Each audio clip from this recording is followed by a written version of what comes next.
आइए स्टार्ट करते हैं अपने एक्सरसाइज का नेक्स्ट क्वेश्चन, जो कि हमारा क्वेश्चन नंबर 16 है। 4 unmarked wires emerge from a transformer, what step would you take to determine the turns ratio. कि आपके पास 4 वायर्स हैं ट्रांसफार्मर्स की जो अनमार्क्ड हैं, यानी कि आपको नहीं पता इनमें से इनपुट कौन सी है और आउटपुट कौन सी है। क्योंकि आपको इस चीज़ का पता है कि हमारे पास इनपुट में भी 2 वायर्स होती हैं और आउटपुट में भी हमारे पास 2 वायर्स होती हैं। आपने कैसे इसकी टर्न्स रेशियो को फाइंड आउट करना है। सबसे पहले आपने जो स्टेप्स फॉलो करने में जो सबसे पहला स्टेप है, with the help of ohm meter separate 2 pairs of wire as a primary and secondary. कि जो प्राइमरी वाइंडिंग होगी आपने उसको, जो ओहम मीटर होगा जिससे हम लोग चेक करेंगे रेजिस्टेंस के, हमारे पास ना जो डीएमएम होता है वो बीप की साउंड प्रोड्यूस कर रहा होता है या हमारे पास कुछ ना कुछ रेजिस्टेंस आ रही होती है।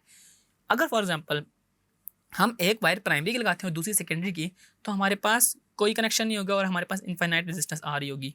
जबकि अगर दोनों वायर हमारे पास प्राइमरी की होंगी या दोनों वायर सेकेंडरी की होंगी तो हमारे पास कुछ ना कुछ रेजिस्टेंस आ रही होगी, विच मीन्स कि ये हमारे पास प्राइमरी एंड है या ये हमारे पास सेकेंडरी एंड है, यानी कि ये 2 एंड प्राइमरी हैं या ये 2 एंड सेकेंडरी हैं। अब चेक करना है कि कौन सा प्राइमरी कौन सा सेकेंडरी है, इसको देख लेते हैं। Primary coil is connected with the non voltage VP, हम उसको ना वीपी के साथ कनेक्ट कर देंगे of the AC supply with the help of a volt meter measure the secondary voltage. हम लोग वोल्ट मीटर के जरिए सेकेंडरी वोल्टेज को फाइंड आउट कर लेंगे। देखें अब जो टर्न्स रेशियो है ना उसने भी हमें बता देता है कि प्राइमरी साइड कौन सी, क्योंकि आपका स्टेप अप या स्टेप अप डाउन ट्रांसफार्मर जो है वो हमने खुद ही डिजाइन किया होता है। थर्ड पॉइंट में आपने फार्मूला यूज कर लेना है जो टर्न रेशियो का है, V S over V P is equal to N S over N P. V S से मुराद है मेरा सेकेंडरी कॉइल के ऊपर वोल्टेज, वीपी से मुराद है मेरे प्राइमरी कॉइल के ऊपर वोल्टेज, और सिमिलरली मेरे पास एन एस और एन पी भी शामिल हैं। और इसी तरह आपने अपने पेपर में भी इस क्वेश्चन को एक्सप्लेन कर देना, जिसमें आपके पास ये तीनों पॉइंट आपने 1 बाय 1 करके एक्सप्लेन कर देने हैं।